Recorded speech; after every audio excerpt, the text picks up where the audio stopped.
Game of the Week, Halloween 2015. Let's make sure the camera focuses. There we go. Okay. Let me think real quick. We are going to need monitor 1. Okay. Monitor 2 is I'm going to have to do... Yeah, that's fine. We don't need to see ourselves. We can, as long as we know it's filming. Okay. So let me start with us, and then I'll... Go to the... Perfect.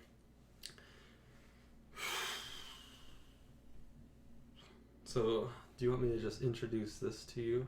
Like, we're going to talk about the game of the... Should we do game of the last week first, or game of this week? Let's recap last week's game of the week, and then go into this week's game of the week. Hey, BothEndsOfTheCourt.com. This is Dude LeBron. Dude Kobe. And we're doing a new section called Game of the Week, where we talk about last week's Game of the Week and... Predict what's going to be this week's game of the week. So last week's game of the week was opening day, Cleveland at Chicago. So let me get that video set up real quick.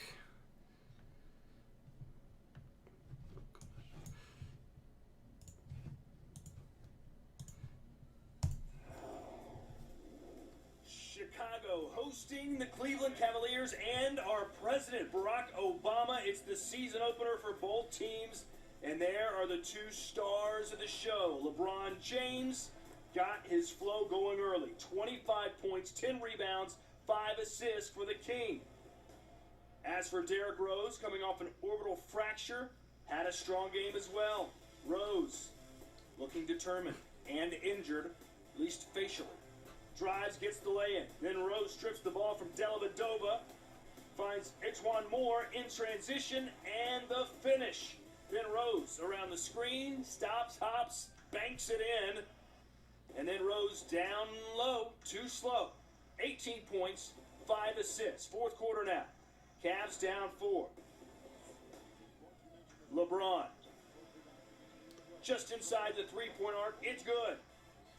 Cavs down 2. Now Bulls up 3. And take a look at the power behind Butler. Bulls up 5. Here's another angle of it. Now it's a 6-point lead for Chicago. Rose. To the basket. Yes, sir. It's an 8-point lead. Under a minute to go. Cavs down 5. Try to get back into it. There's Kevin Love coming off that separated shoulder in the playoffs. Cuts it down to 2. 10 seconds left. James for the tie, and he's rejected by Pau Gasol. Didn't think it was going to end like that. Pau is right. One final chance for the Bulls off the inbound. It is deflected away by Butler. And Chicago, with a rousing start to their season, a 2-point victory over the Cavs. All right, so I know we lost, but it was a good game. It was a great game. And Jimmy Butler definitely won it for them. He had that clutch dunk, gave him momentum, and then had that easy steal off that terrible inbound play. I don't know if it was the players who messed up or if it was just a terribly planned inbounds play, or maybe they just didn't have the time because they were struggling with the timeouts and they didn't know that they were going to need it. They didn't expect LeBron to get blocked. No, and like the Bulls were winning the whole game, and then Kevin Love turned it up in the fourth. He did. He hit those like few clutch threes and kept him in there, and I was like, oh yeah, we're going to win this game. Oh no, we lost the game. So good job, Jimmy Butler. Kudos to you. You won this week's MVP Game of the Week. There you go. So this next week, who do we have? We have got the Clippers and Golden State, possibly the nastiest rivalry in the West. I see. So Golden State killing it from last year, and the Clippers off to a good start again, which is something I never thought I'd say 5 years ago. That's something I hope I never have to say again. So how are the matchups this week? Well, these are two very, very deep teams. Inside, we've got two guys who excel at defense in DeAndre Jordan and Andrew Bogut. They can play offense. Jordan mostly with lob dunks and putbacks and things like that. And Bogut's got a little bit of an inside game, but it's not really needed on his team. But those are the linchpins of the defense for those two teams. But neither of them is the best player, or probably second or third best player on their team.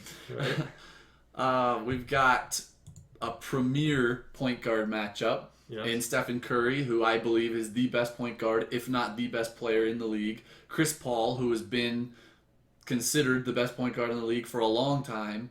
At shooting guard, there is going to be probably a slant towards Klay Thompson because he's coming on as another superstar in the league. But the Clippers are just as deep as Golden State. Golden State seems to have some invisible X factor that the Clippers don't have when it comes to the playoffs. But these are two elite title contending teams that hate each other. Yeah.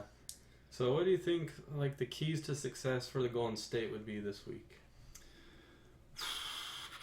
Contain Blake Griffin. And that seems hard. That seems like a cop out because that's anyone going against the Clippers wants to do that. However, I think that some of the Clippers' other strong points, their elite offense, Golden State can match them stride for stride. Mm-hmm. But Golden State does not have a player like Blake Griffin. No. Someone with that level of athleticism, with that many moves, that much size, who does that many different things on the court. Draymond Green can't match up with him. He just can't. It's like meeting a LeBron that only does post moves. Yeah, it kind of is. And LeBron killed him in the playoffs. Mm-hmm. And so I bet Griffin gives some mean mismatches. Sorry, Iguodala, but... Yeah, Iguodala's too small. You can't ask him to guard Blake And so I think that's the weak point in the Golden State defense. Because... they're pretty good everywhere else. They are. Bogut can guard other teams' dominant centers with traditional pivots. Mm-hmm. They have the whole rest of their team can guard perimeter players, but a power forward with that size and strength, they don't have a guy that really can do that. I don't think that Draymond Green has the speed to stick with Blake Griffin. I don't. And the problem is that you have someone like DeAndre Jordan also playing a center, and so you can't really double team Blake with a big guy because Blake will give one of his sweet passes it's true. To DeAndre for... Blake Griffin really is a LeBron-like player. Does some of everything, dominates with athleticism. He's more of an inside version of LeBron. Yep. And he has nice passes. He does. Like, he used to play point passer. guard back in the day. And I bet DeAndre Jordan didn't go to the Dallas because of that.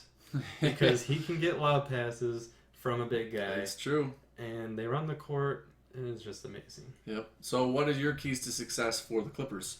So for the Clippers, it's kind of almost the same kind of keys to success is we have to feed the big man.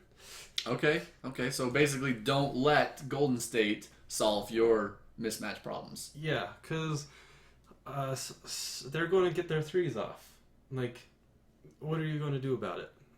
Curry, Thompson are going to shoot. Yeah. So just focus on hammering them inside and making them get frustrated. Because, I mean, Green, he's not the most chill guy on the floor. Let's put it nicely. If he gets flustered, he's going to make mistakes. Okay. And it's that weakness that will carry over to their offense that is like, oh, we don't have that option anymore. Right. Okay. So feed the bigs for the Clippers. Contain the bigs for Golden State. All right. Because Golden State's going to outshoot them this game. You have one guy, Redick, and then against the other two guys. Mm-hmm. And I just know that Redick isn't going to be able to guard those shots. No. And as far as the guard game goes, Curry and Thompson can guard Chris Paul and Redick. Yeah. Paul and Redick cannot guard Curry and Thompson. No. Poor Chris Paul, I hope you don't get your ankles broken. All right, points prediction. Who wins and what's the score? Ooh, so I honestly think the Clippers are going to pull it out because they're going. I mean, they don't like each other, and I just see DeAndre Jordan and Blake Griffin having monster games, but I see it being close. So I'm going to go 98-96. Okay. With Curry missing the 3. All right. Ooh. Okay. I'm going to go Golden State 110, Ooh. Clippers 104. Okay. But Clippers leading most of the game. Golden State coming back in the fourth. Behind big game. Big defense inside, like we talked about, and then just clutch threes. Second half team. Mm-hmm. Just kidding. All right, so that's our game of the week. And our next game of the week. Mm-hmm. So next week we'll talk about what did happen. What did happen. We'll And- look back at our predictions and see who was right, who was wrong. And if you guys have any games of the week that you wish we would have done, please leave a comment in the description below. Mm-hmm. Thanks for watching. Bye.